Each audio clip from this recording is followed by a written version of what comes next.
Buenas tardes. Tengo la voz fatal, pero soy Marcia de Abreu. Soy Marcia de Abreu y soy la presidenta de la Asociación de Mujeres por la Paz Mundial.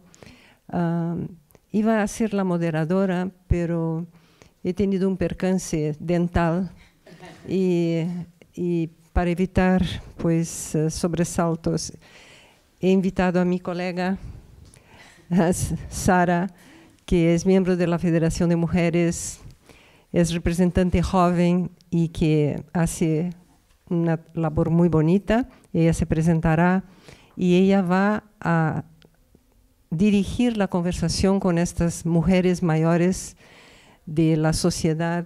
No quiero decir solo española, porque también tenemos una ecuatoriana, pero mayormente de España ahora mismo. Es un placer conocer cómo viven, cómo sienten las mujeres que ya han recorrido un camino en sus vidas. Seguro que tienen muchas cosas interesantes que pueden servir para nuestros propios recorridos.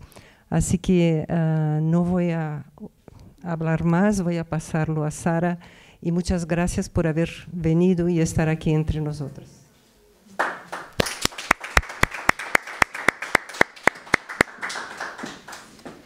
Bueno, muchas gracias, Marcia.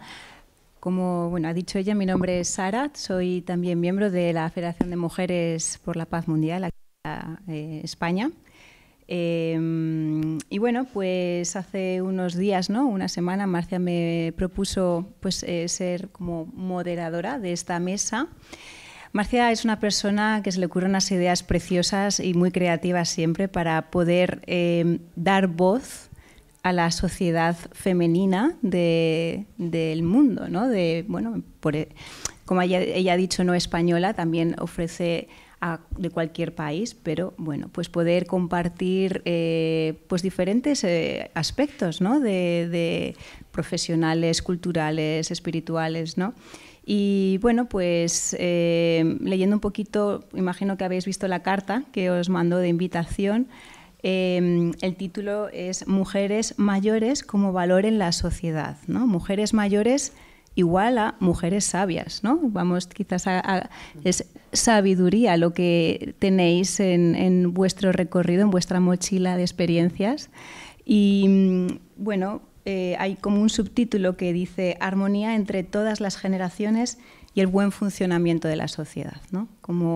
Es precioso, el buen funcionamiento, la sociedad sana, saludable. Y ¿qué aspectos consideráis que habéis aportado, ¿no? en esta sociedad, en vuestra trayectoria de vida, ¿no?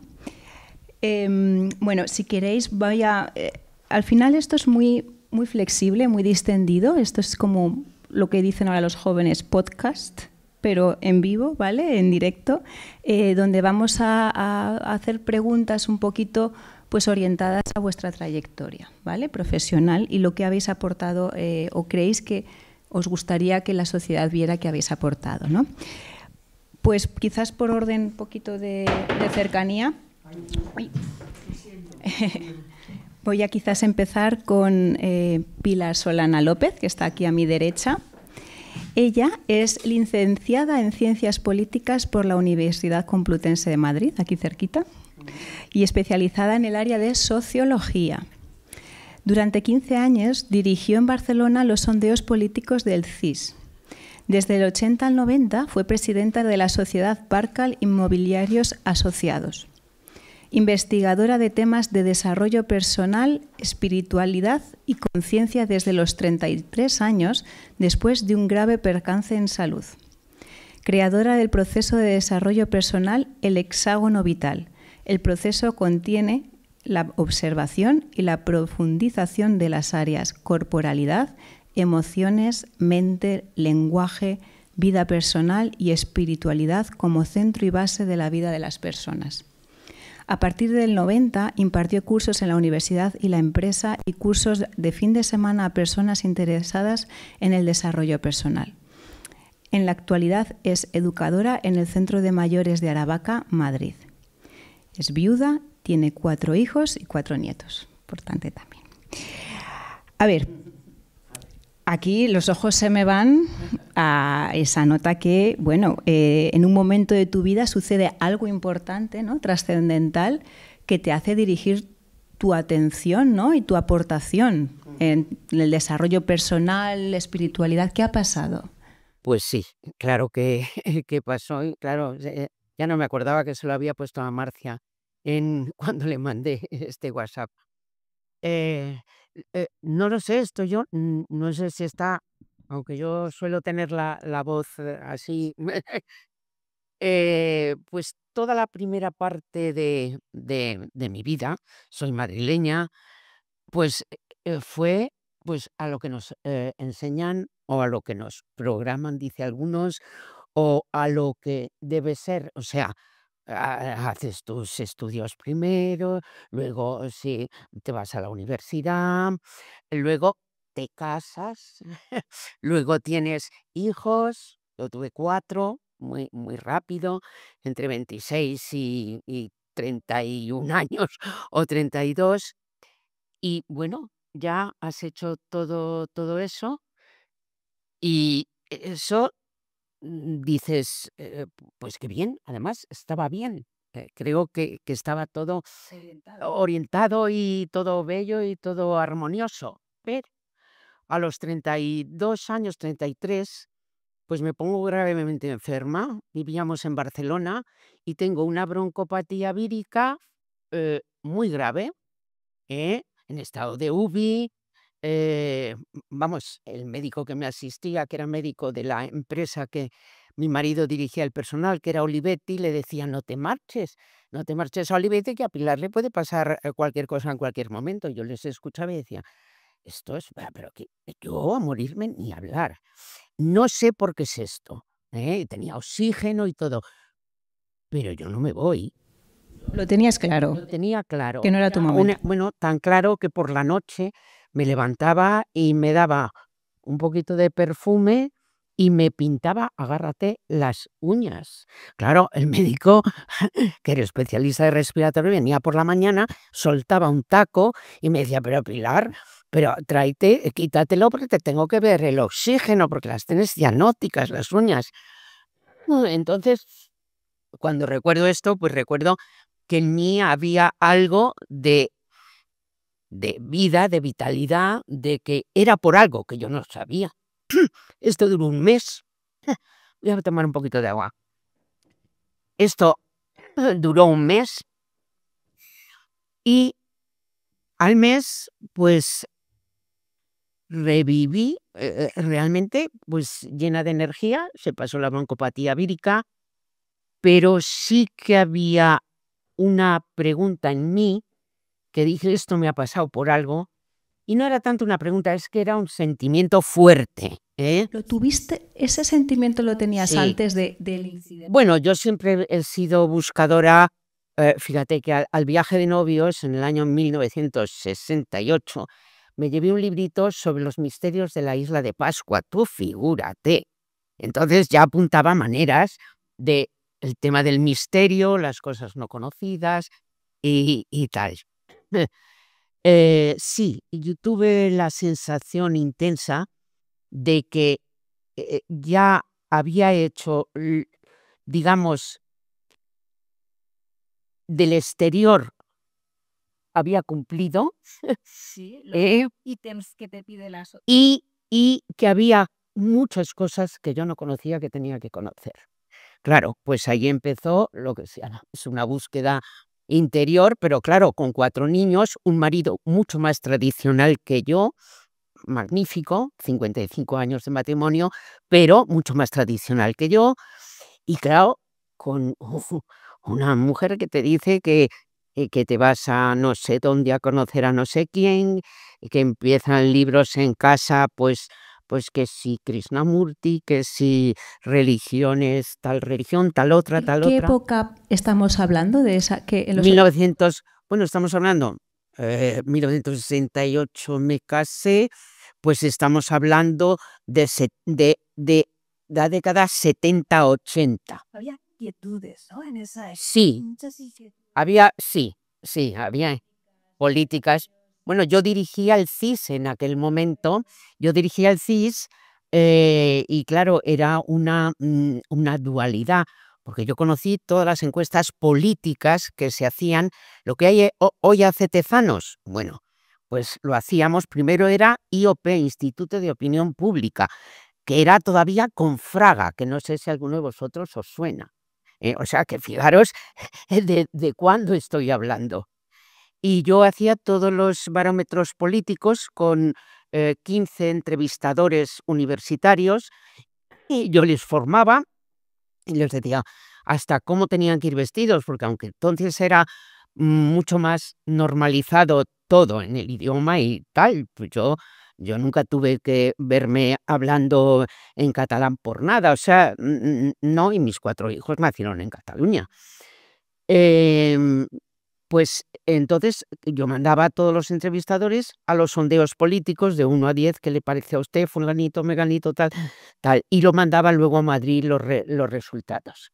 Entonces conocí mucho lo que era la vida también política y y digamos, pues muy tierra, muy pies a tierra, ¿eh?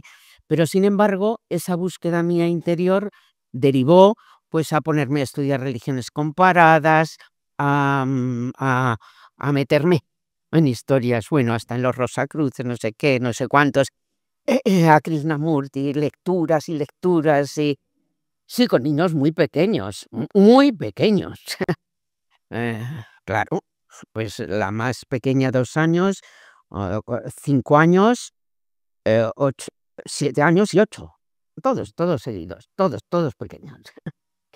Entonces, fue una época, me puse a hacer yoga. Sí es un poco el que empieza a querer, eso que llaman conocerte a ti mismo, pues vas picando aquí, allá, lecturas, sitios, pero nunca me quedé, los gnósticos, en fin, ¿para qué os voy a contar?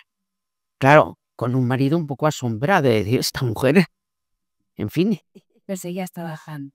Seguías Sí, yo seguía haciendo los sondeos. tiempo libre, pues tu trabajo personal, de búsqueda personal. Claro, pero llegó un momento cuando nos vinimos de Barcelona a Madrid, que allí ya sí que fue, un, eh, o sea, mi vida interior, tenía mucha importancia para mí y claro, la ha seguido teniendo y la tiene hasta ahora, y decidí, al margen de seguir en la vida. Incluso hice una sociedad, Barcal Inmobiliarios Asociados, más material que vender edificios, creo que hay pocas cosas, ¿eh?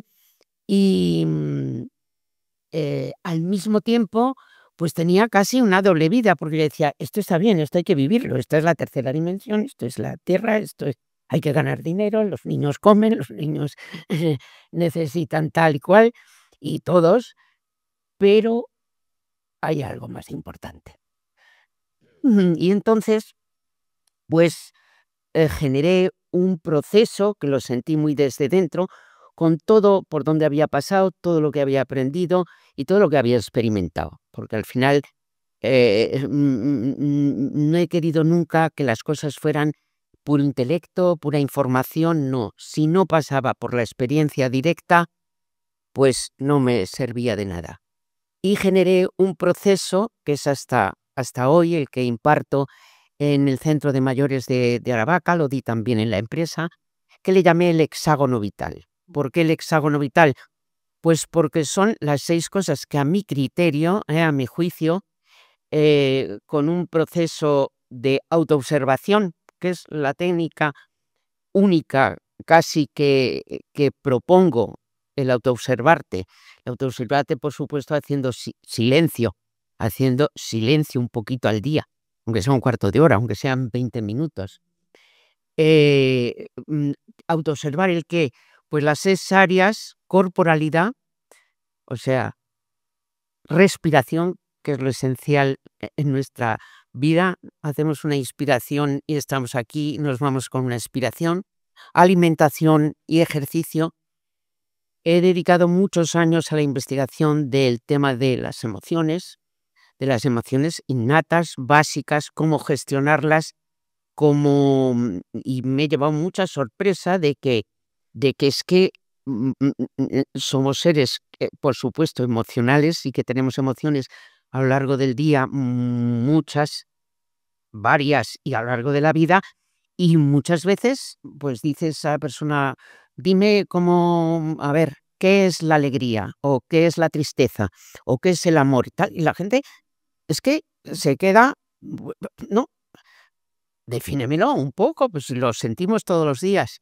Entonces, la importancia de la vida emocional, pues le dediqué muchos años, varios años. Una pregunta. Sí, Esto, sí, digamos, esta sí, inquietud, sí.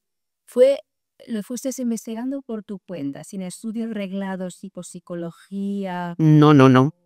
Bueno, no, yo soy licenciada en Ciencias Políticas y elegí sociología precisamente porque de todas las materias, teoría del Estado y tal, bueno, pues lo que más me interesó era la sociología, el cambio en la sociedad. Sin embargo, después de pasar por los procesos de ver todo el panorama político, social, sentí muy vivamente que yo sí podía aportar, siendo sociólogo, cosas, ¿no? Pero sentí que podía aportar mucho más en lo que sentía muy profundamente, que es el cambio uno a uno, el cambio tuyo. Y el cambio uno a uno, siempre sentí que cuando lleguemos a una masa crítica de verdadera transformación interna, de llegar a un elevado nivel de conciencia uno a uno, esto cambiará, ¿eh? Y lo sigo creyendo, que ese cambio personal y el responsabilizarte de ese cambio personal, al margen de que estés en una religión con creencias o no, esa responsabilidad del cambio interior en acrecentar el nivel de conciencia tuyo, lo siento, y es así de sencillo que es a lo que venimos. Te voy a hacer una última pregunta, pero bueno, a lo mejor no sé qué tengo caso. Todo ese conocimiento y todo ese trabajo que has ido haciendo, ¿va a haber un legado, continuidad con él, alguien que pueda seguir? Porque Bueno, mira, pues sí y no. De mis hijos, 2 son artistas, una es pintora, la otra es diseñadora de vestuario de espectáculos y de ópera, otro es economista, y la que creo que más sigue mi legado es la pequeña, que hoy es terapeuta de una rama de la medicina muy poco conocida, porque está basada en la física cuántica, y se dedica a la medicina energética, y además con tecnología basada en la física cuántica. Y claro, a partir de ahí, además de que vivo ahora con ella, por algo será, sí, y ella está divorciada y con su niño de 11 años, mi nieto, y entonces tenemos un intercambio, claro, cotidiano, y es una niña que hablamos muchísimo. Ella es una investigadora, me ha escuchado mucho. Claro, la debes de haber influenciado. Y bueno, pues eso. Qué bien. Muchas gracias, Pilar, por lo que has compartido, que es muy enriquecedor. Vale, bueno, pues vamos a continuar con Rosy Almeida Álava, ¿vale? Ella es nacida en Chone, en Ecuador, ¿vale? En 1950 su familia se traslada a Guayaquil para facilitar los estudios de sus 2 hijas. Ella estudió Filosofía y Letras en la Pontificia Universidad Católica de Santiago de Guayaquil. Tiene un grado de abogada en la misma universidad, que lo terminó en 1970. Estuvo en el Seminario Internacional de Desarrollo y Planificación en 1976. Estudió ciencias religiosas en Conferencia de Religiones de Santiago de Chile entre el 78 y el 80. Luego se fue a Roma, ¿vale? Y estudió teología espiritual en la Universidad Gregoriana, ¿no? En el 82. Su tesina fue sobre el itinerario espiritual de Dolores Sopeña, ¿vale? Y obtuvo la medalla de la Sociedad Filantrópica a la mejor estudiante de Derecho. Bueno, ha trabajado, a nivel laboral, es profesora de inglés y español en la Academia Benedictic de Guayaquil, directora administrativa y secretaria del Comité de Licitaciones de Comisión Estudios Cuenca de Ríos Guayas. En el 77 ingresa como religiosa en el Instituto Catequista Dolores Sopeña y hace votos perpetuos en el 80. Descubrió que el Señor la quería para trabajar por la evangelización de los que no aman a Dios porque no le conocen, con especial dedicación al mundo del trabajo, misión que tiene esta congregación.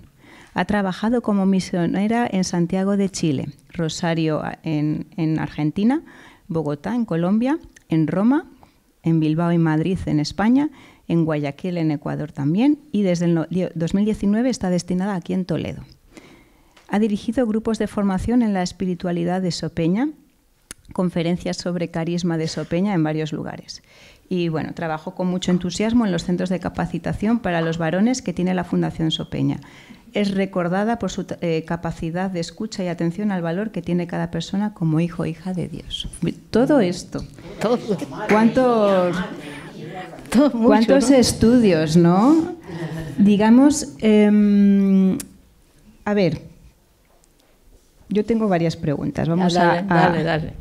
Prefiero contestar. ¿Hay coincidencia entre tus estudios iniciales y tu desarrollo profesional o espiritual, digamos?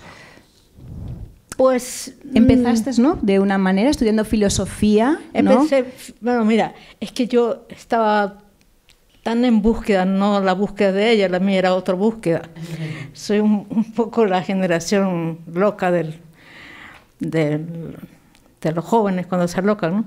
Y yo me fui a trabajar de empleada doméstica para salir de mi casa a los 18 años a Estados Unidos.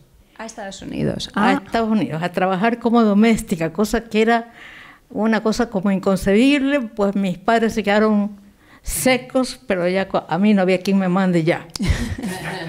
Tenía 18 años y me fui.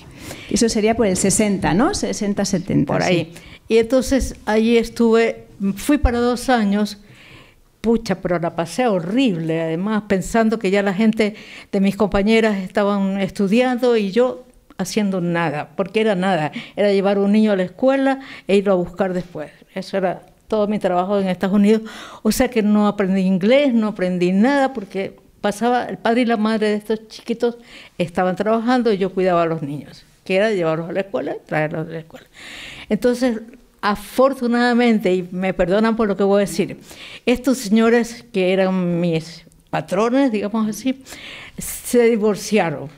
Entonces me dijeron que yo estaba en libertad de hacer lo que quiera. Y yo, más que volada, a mi país. Fíjate. Y entonces me pareció que había perdido tanto tiempo que estudié 2 carreras en una, era filosofía y derecho. Me daba la oportunidad la universidad, pero después ya no me dio, porque en realidad yo necesitaba trabajar para mantenerme, eran universidades privadas, tenía un pequeño negocio, vendía huevos, hacía cosas para poder vivir, ¿no? Y también es cuando empiezo a enseñar español para gente que no habla español. Okay. O sea, eran chinos, eran alemanes, holandeses, lo que sea. Yo soy muy buena para eso. Creo que profesora, sí. Profesora de español para los que no hablan español. Y entonces también ahí ya logré mejorar mi inglés, yo creo que es bueno hasta ahora. Todavía sigo yendo a Estados Unidos, donde vive mi familia. Y entonces empecé a estudiar las 2 carreras. Terminé filosofía, pero me gustó mucho más el derecho. Ahora, ese es el tiempo en que yo confundidamente busco los partidos políticos para ver por dónde puedo entrarle. O sea, en realidad yo soy educada en un colegio religioso, la primaria, la secundaria, de familia religiosísima. Yo creo que todo lo que tengo de religión lo tengo más por la familia, mi abuela, mi madre, gente excelente. Entonces empecé a buscar un trabajo que realmente condiga con lo que yo he estudiado, porque enseñar inglés, enseñar español para españoles, después estudiar filosofía, derecho, y me parecía absurdo. Entonces, felizmente encontré trabajo en la Comisión de Cuencas para el Río Guayas, que equivale aquí a lo que ha hecho las grandes trasvases de ríos. Ajá. El Instituto Hidrográfico de Madrid, algo así creo que se llama.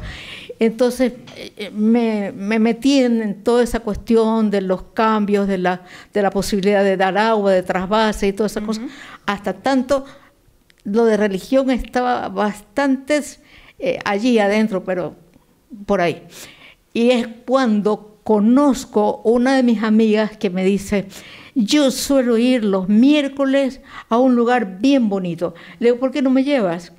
Es que no es para todo el mundo. Porque en mi país, el instituto mío, en ese tiempo, era para la clase alta. Ajá. Entonces, pero bueno, tampoco es que yo fuera tan de abajo que no me pudiera llevar, ¿no? Me llevó. Hombre, me llevó, claro. Y entonces conocí, sin saber, que eran monjas, a las catequistas sopeñas, porque no usamos ningún hábito, nunca. Claro. No quiso la fundadora que hubiera ningún vestido que nos diferencie de los demás, como los demás. Entonces yo no me di cuenta. Empecé a salir con esta chica y una de las catequistas. Era española, me pareció simpaticísima, todo. Y como yo tenía carro, coche, sí. Me fui con ella a visitar las casas de los obreros más pobres, que por alguna razón no habían asistido, habían dejado de ir, ellos o ellas. Les cuento una anécdota que me pareció increíble. Íbamos a los barrios más marginales que se puedan imaginar, donde estaba la gente trabajando en la prostitución. Yo dije: Dios mío, ¿dónde me ha traído esta mujer? Pero bueno, ahí está.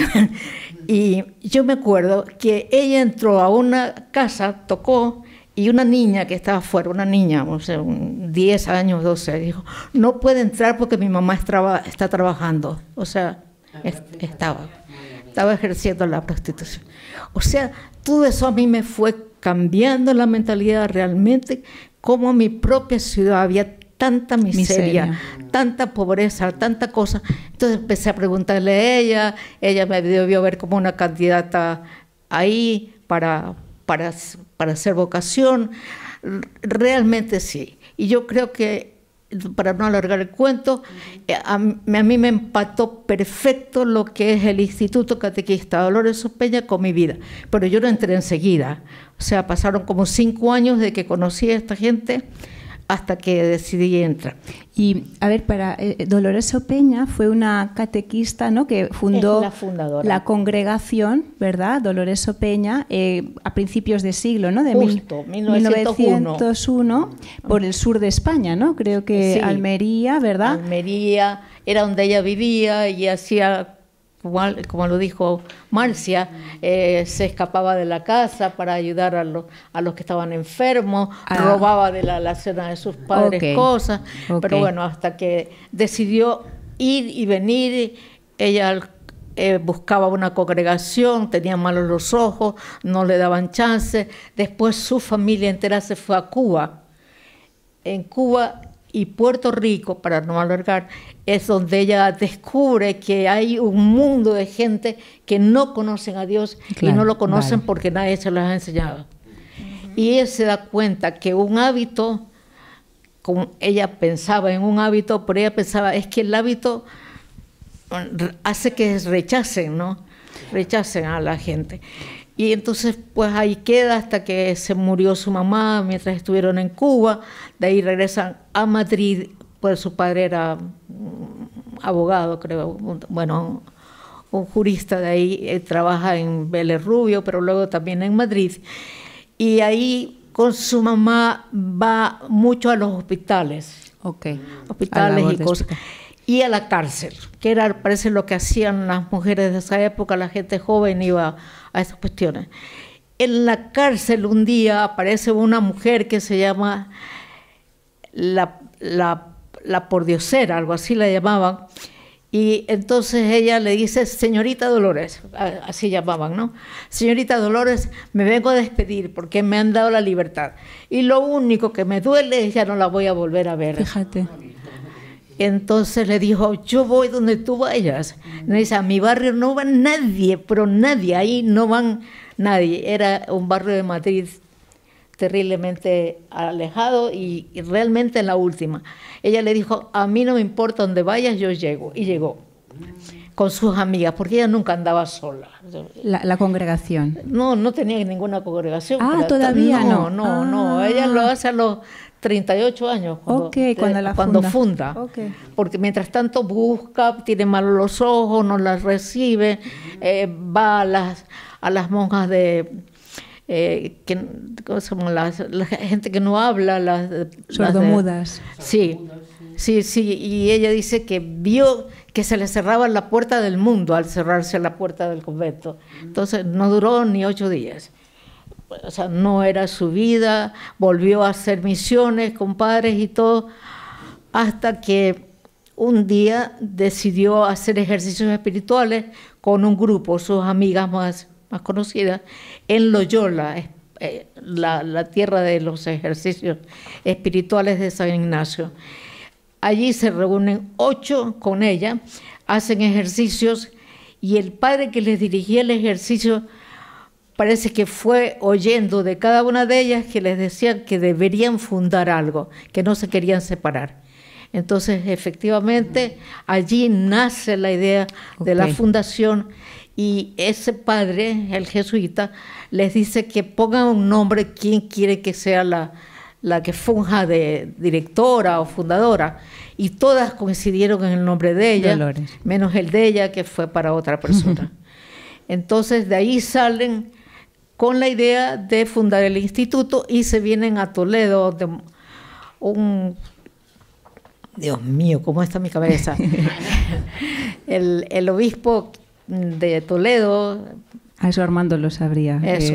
Bueno. Él las acoge en su casa, en lo que se llama ahora la ermita de Nuestra Señora de Gracia en Toledo. Okay. Ahí les hace una casa, estamos hablando de 1901, por ahí decir, cuando ellas llegan allí las acoge y les hace su casa, y desde ahí se desarrolla el instituto yendo a muchos países, y siempre con la idea de ir hacia los más alejados. Okay. Por eso es de adultos, no es de niños, es de hombres y mujeres, pero de los más pobres.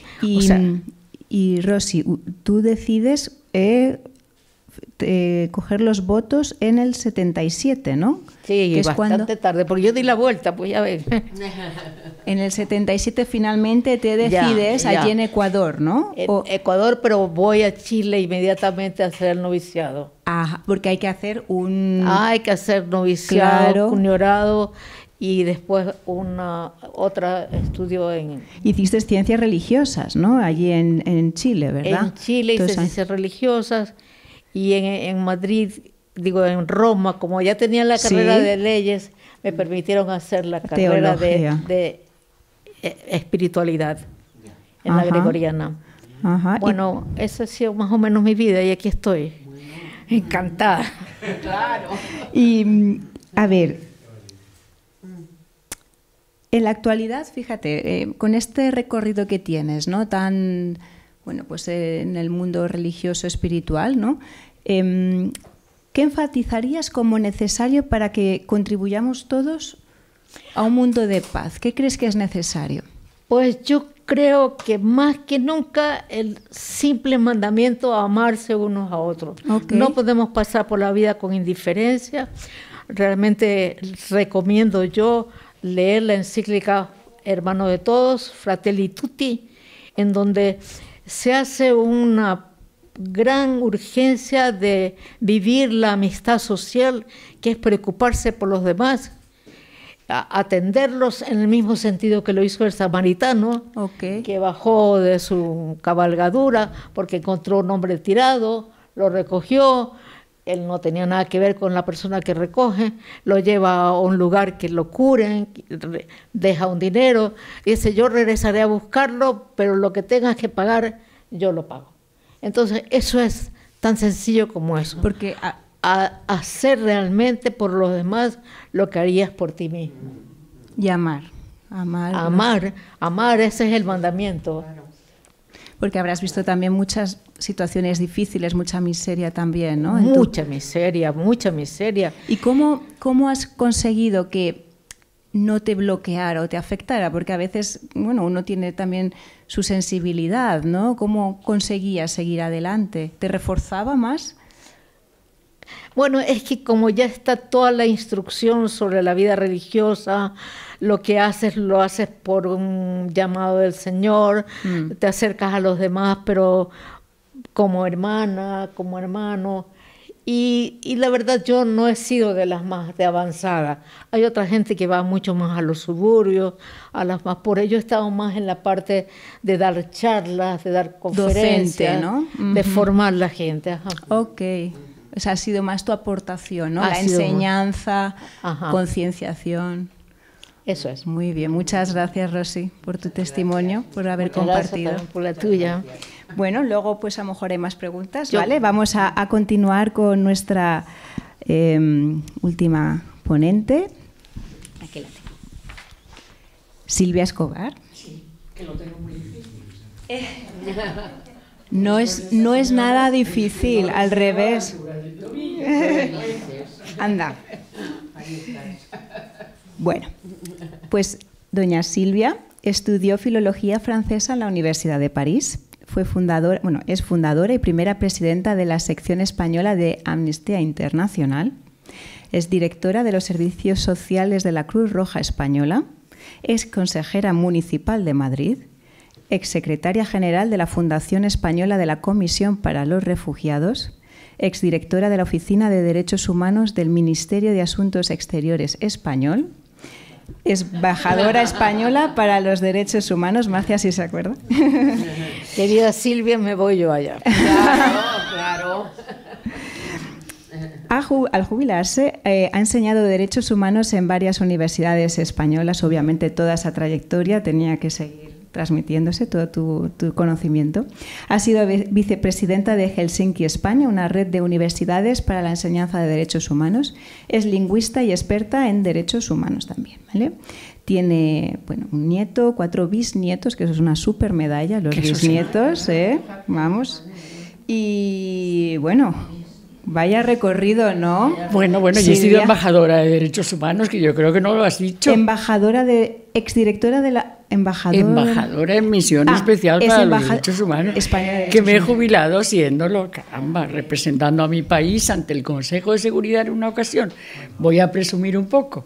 No, es que de esto se trata, de demostrar todo lo que habéis compartido. Sí.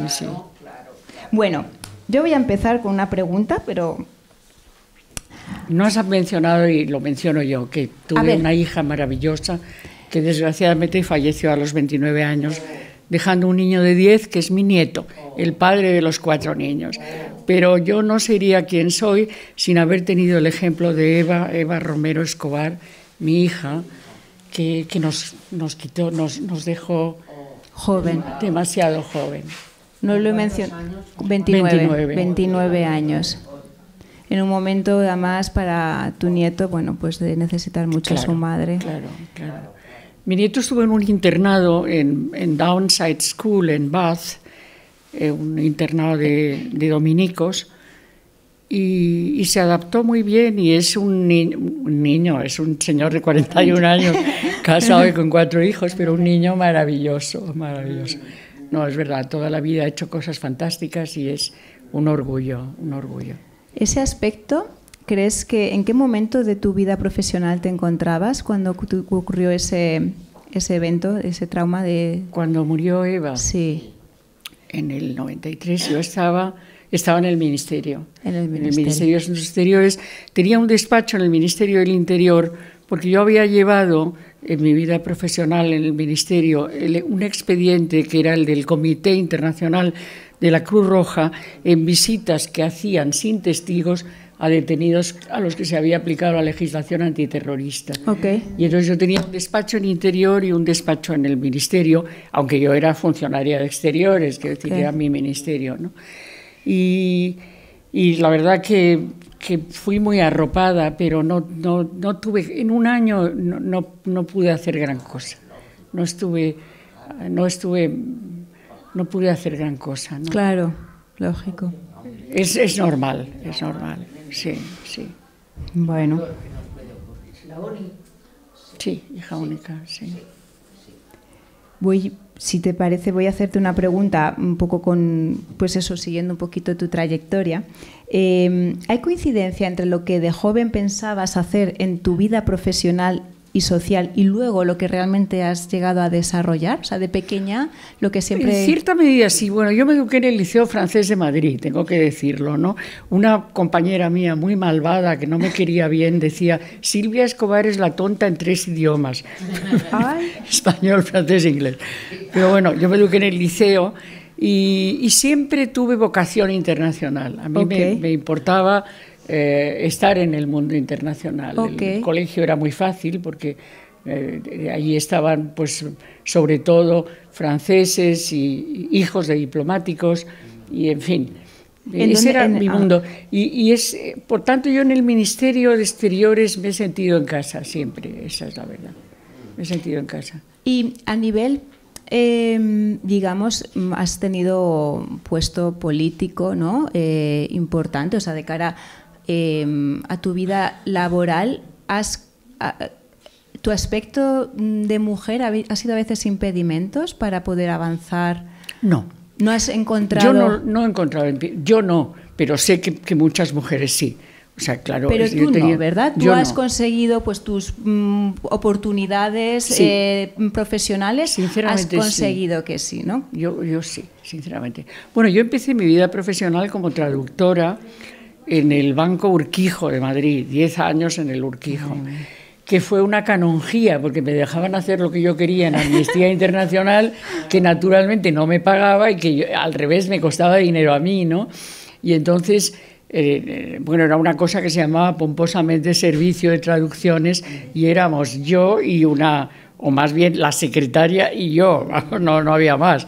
Eso era el Servicio de Traducciones del banco, pero colaboramos en la expansión internacional del banco y sobre todo eso digo, es que realmente me dejaron hacer lo que quería, me dejaron ocuparme de Amnistía Internacional, que es una cosa que no se puede creer, pero fueron beneméritos en el banco, verdaderamente fue maravilloso. Fundadora, ¿no? De la sección española, sí. De la sección española. ¿Dónde conociste? ¿Cómo? Pues lo conocí en una revista, el Newsweek no me acuerdo qué revista era, una revista inglesa.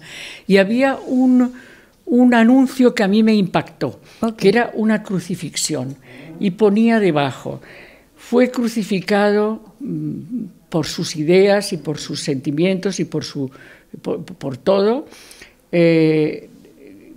Fue un prisionero de conciencia, tal. Si ustedes no quieren avergonzarse 2000 años más, únanse a Amnistía Internacional. Bueno. Y me pareció muy potente y entonces yo me hice socia en Inglaterra, porque en España, en pleno franquismo, no había evidentemente ninguna sección de Amnistía Internacional. De hecho, Amnistía Internacional se ocupaba de presos políticos españoles, evidentemente en aquella época, ¿no? Y entonces te afiliaste, me hice socia, escribí al Secretariado Internacional en Londres, dije, por favor, me gustaría estar en contacto con otros socios de Amnistía Internacional en España, y me dijeron muy misteriosos, es una información que no podemos dar, la de otra gente y tal. Dije, bueno, ¿por dónde me he metido? Pero en fin. Y entonces al morir Franco, recibimos una carta, los 12 miembros, porque solamente había 12 miembros en España. Nos conocimos entonces. Sí. Vino un miembro del Secretariado Internacional, Eduardo Mariño, me acuerdo de él muy bien, era colombiano, y vino con la idea de que se crease una sección en España. Entonces empezamos, uno de los miembros, de esos 12 miembros, era el padre Casanovas, un sacerdote catalán, estaba Santi Nadal, que era un estudiante catalán también, estaba David Mackay, que en paz descanse, que era un arquitecto británico, y yo misma, y entonces empezamos la sección española. Ahora tiene miles y miles de afiliados, pero éramos 4 gatos. Pero yo aprendí mucho en Amnistía Internacional porque asistía como presidenta de la sección, que fui elegida para ello porque es una organización democrática, que es lo que estaba yo diciendo, eso que tengo la cabeza fatal. Que te preguntaba que cómo lo conociste, cómo decidiste traerlo a España, sí, ¿no? Pero estaba intentando decir otra cosa, bueno, pero no me acuerdo ya lo que iba a decir. Eduardo Mariño vino, por tanto, a hablar con nosotros, y nosotros decidimos pedir permiso a las autoridades españolas para y no hubo crear problema, una sección. ¿no? Ya después... Para crear... ya sé lo que quería decir. Quería decir lo mucho que aprendí, porque al ser presidenta de la sección española yo asistía a los congresos internacionales de Amnesty en distintos lugares del mundo. Y entonces a mí eso me enseñó muchísima diplomacia multilateral, que mis compañeros en el ministerio tampoco tenían tanta experiencia, porque durante un tiempo solamente estaba Jaime Piniés en Naciones Unidas. Por lo tanto, yo tuve mucha ventaja. Me ayudó mucho en el ministerio, y entré en el ministerio, ingresé, no tuve valor para hacer oposición a la escuela diplomática, a pesar de que tenía amigos, compañeros diplomáticos que me querían formar y me querían, pero no me atreví, tenía una niña pequeña, estaba separada, no me atreví a hacer la oposición. Y lo que es la vida, después he estado 17 años en función diplomática, pero bueno. Claro, eso fue así, ¿no? Y comentas que te has jubilado como embajadora española de los derechos humanos. Efectivamente, sí. ¿Consideras que eso ha sido uno de tus mayores éxitos? Bueno, es un puesto que he disfrutado muchísimo. He disfrutado muchísimo porque representaba a España ante el Consejo de Europa, ante la Organización para la Seguridad y Cooperación en Europa, ante Naciones Unidas, y ese es un puesto que ha sido muy bonito. Tuve muy buena relación con otros embajadores de derechos humanos europeos que hicimos juntos misiones a países, una misión a Colombia, una misión a Turkmenistán, una misión... ¿Personalmente fuiste? Personalmente fuimos, sí, para observar el grado de cumplimiento de los derechos humanos en aquellos países, etcétera. ¿En alguno en situación de guerra o conflicto? Bueno, estuvimos en República Democrática del Congo, que no era fácil, pero... no en situación de guerra y conflicto, sinceramente. Vale. No. ¿Y consideras que en tu trayectoria ha habido algún momento que te hayas equivocado, que te hubiera gustado ir por otro camino, quizás, o en principio estás contenta? Bueno, equivocarme muchísimas veces, seguro, ¿sí? Vamos. No seguro creo. Que metí patas colosales, vamos. Pero no, yo creo que tuve muchísima suerte. La verdad que tuve suerte porque yo ingresé en el ministerio gracias a Fernando Morán, seguro que lo recuerdan.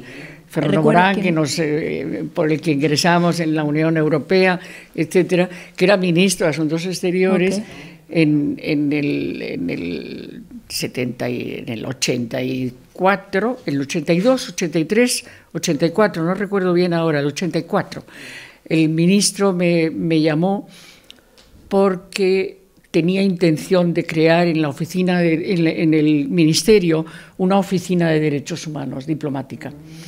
Y yo, que estaba entonces en Cruz Roja Española dirigiendo los servicios sociales, me encontré maravilloso. Yo, que no me había atrevido a hacer la carrera diplomática, etcétera, que de pronto tenía la oportunidad de tener un nombramiento con una función diplomática y dirigiendo un tema que a mí me importaba sobremanera, que era el tema de los derechos humanos, que es algo a lo que yo me he dedicado toda mi vida. ¿Desde pequeña ya tenías como esas inquietudes? Bueno, un poco. Mi familia era una familia...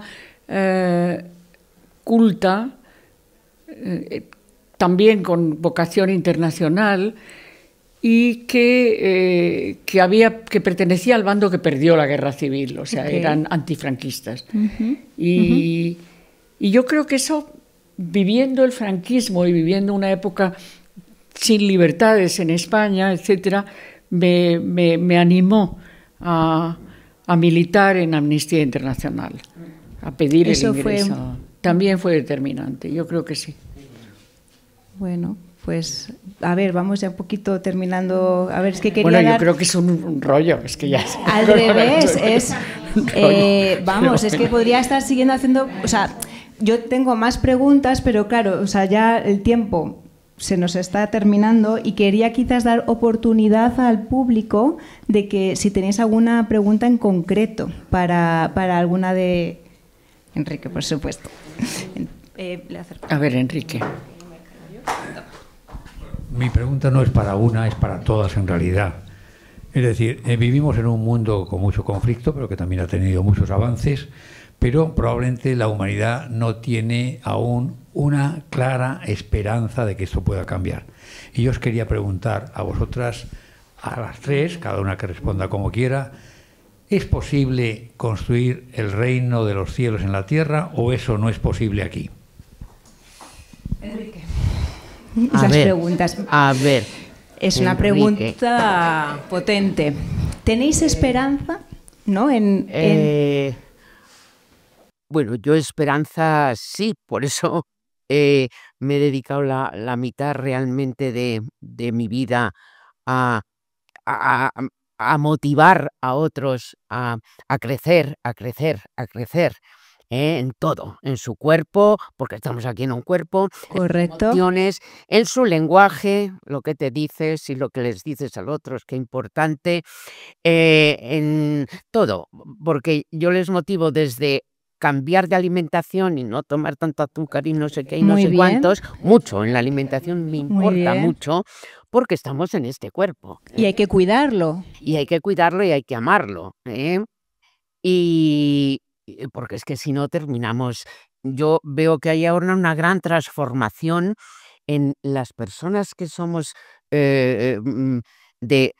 bueno, yo voy a cumplir 83 en febrero, pero de verdad os digo, hoy lo venía hablando con Enrique, cuando veníamos en el coche. Creo que hay una transformación que desde los 60, 70, 80 y os diría que hasta 90 ha habido como una mutación, sobre todo en las mujeres. Me figuro que también en los hombres, pero yo hablo por las mujeres. Ya no hay edad en la que decir 70, 80 o 90. En el curso de Arbaca hay personas, este año además se han insertado más, siempre hay más mujeres que hombres, siempre en estos temas, siempre hay más mujeres que hombres, pero hay desde la persona recién jubilada, porque si no, no se pueden apuntar, desde los 65 hay bastantes de 70, 70 y, varias de 80 y hay hasta de 93, hasta 93, y hace 15 años que ofrecí el curso al ayuntamiento y esta de 93 no ha fallado un martes. Es una inspiración, ¿eh? Sí, no ha fallado un martes y hay que verla, Trini, tú la conoces. Entonces, pues... es esperanza, ¿no? ¿Ves que hay como una conciencia de la... Si el ser humano, de verdad, además de cultivarlo de fuera, va seriamente hacia adentro, espiritualmente, claro, a esa conexión con lo que llamamos Dios, la fuente, nuestro ser interno, como quieras llamarle, pero si vas con verdadera intención, porque donde está tu intención estás tú, hay un efecto que es real y que es real, que es verdad.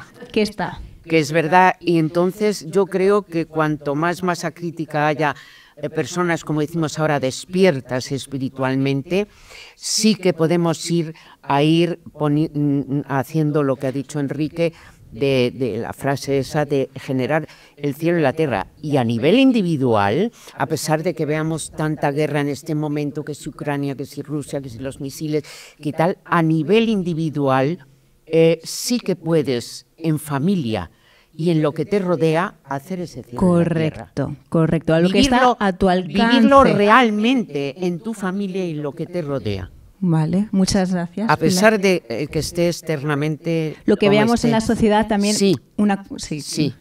Pero generar tú ese pequeño reducto de amor, de que crezcan los que están a tu lado y crecer, por supuesto, tú. Gracias. Rosy, ¿qué respuesta darías a Enrique? Si es posible. Pues yo te tengo que decir, Enrique, que todo depende de la fe que uno tenga. Yo tengo fe en Dios Todopoderoso, creador del cielo y de la tierra y creador de la persona humana, y que tenemos posibilidades de alcanzar el reino, porque el reino depende mucho de Dios. Está también en nosotros el buscarlo, el hacer las cosas que hay que hacer, pero Dios no va a permitir que todo se pierda. Esa es tu convicción, ¿verdad? Esa es mi convicción y estoy segura de que el reino de Dios se hará, se está haciendo. ¿Y ves un cambio de lo que viviste hace a lo mejor 30 años a la sociedad, la permeabilidad de la sociedad a estos temas? No, la sociedad, si la veo así de tejas para abajo, puede ser que esté peor. Hay menos fe humana, menos servicio a los demás. Okay. O sea que no, pero hay grupos. O sea, hay trabajo que hacer, Hay grupos que están haciéndolo y yo creo que este tipo de actividades que hacen ustedes, las que hacemos nosotros en 7 países, más todo lo que hacen las otras personas, no, yo creo que sí, yo tengo esperanza. Bueno, y es que mis compañeras lo han dicho todo ya, pero esa es la verdad. Tú tienes una visión también, todo lo que una amnistía de los derechos humanos. Yo pienso que se progresa, que estamos progresando. ¿Tú crees que progresamos? Yo creo que progresamos, sinceramente. Yo también tengo, a lo mejor es patológico, soy como positiva patológica. Yo pienso que sí, que progresamos a pesar de y que la clave es el amor, evidentemente, ya lo ha dicho, es el amor, la clave es el amor. Y las mujeres en ese aspecto somos pilares, yo creo. El tema del amor, ¿vale? Desde tanto las que han sido madres como no, porque también muchas veces tenemos ese perfil de cuidador, ¿no? De abrazar, cuidar, ser un faro, yo creo, y las mujeres, ¿no? ¿No crees tú también? Sí, obviamente, pero vamos, los hombres también ponen su grano de arena, ¿eh? Yo creo que claro, hacen muchas cosas importantes es también. Que es absolutamente necesario. En la sociedad se hace entre hombres y mujeres y si me apuráis, niños, adolescentes, etcétera, ¿no? Todos. Esa es la verdad. Pero me he acordado de pronto, no sé por qué, de una frase, y como es una frase bonita, me gustará decirla, aunque no tenga tanto que ver con el cielo en la tierra. Era una frase de Albert Camus que decía: no podemos escapar del dolor común y nuestra única obligación, si hay alguna, es hablar mientras podamos en nombre de los que no pueden. Pues sí, maravilloso. Bueno, maravilloso también.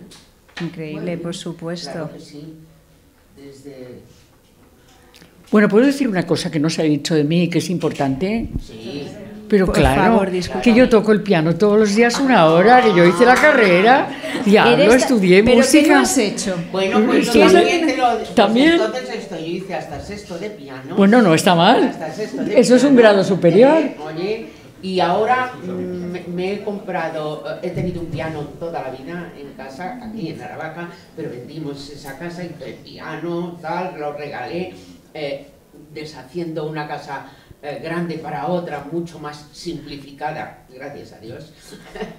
Y ahora me he comprado un teclado. Un teclado, sí. todos los días. Un teclado. Mis bisnietos tocan el piano, están estudiando desde hace 3 años y los 3 niños tienen 9... ¿Cuántos tienen? 11, 9, 7 los chicos, y la pequeña Cecilia tiene 3 años. La niña todavía no aprende música, pero los mayores sí están tocando el piano. ¿Empujadas un poco por ti o por...? Pues sí, la verdad que sí, ¿verdad? porque el teclado lo compré yo. Ah.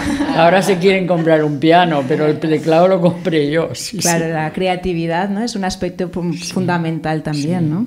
Sí, sí. A ver, vamos regular, pero no sé si podríamos una pregunta más, si alguien tiene interés de preguntar. Muy bien, te dejo el micro. Sí. Yo voy a mojarme también, porque veo que habéis sido tan sinceras y abriéndoos tanto, que agradeceroslo. Y ¿estoy hablando bien? Sí. ¿Me oís? ¿Me oís bien? Sí, sí, sí. y que yo había visto en el programa lo que estas personas han aportado, pero es que es lo que estáis aportando, lo que vais a aportar y el futuro que estáis abriendo, ¿no? Y a mí eso pues me llena de alegría, ¿no? Y que además somos tantas que estamos a lo mejor por la calle y no nos vemos como celulitas por aquí, pero que hemos compartido tantas cosas, porque yo me podía identificar con lo que habéis contado, ¿no? Esa curiosidad por conocer de todo, la política, las clases sociales, la lucha por los que menos tenían y la espiritualidad, ¿no? Porque hay un momento, y la espiritualidad. Sí. Y pienso también esto, el cambio es uno, y cuando nos vayamos encontrando todos, pues dijiste que empezasteis con 8 personas, empezasteis 8 personas, mira lo que sois, lo que tú haces, 8 personas. Pues a mí me habéis dado una alegría grandísima y me habéis... Pero gracias por lo que acabas de decir. Si no hay ya preguntas, ya no hay.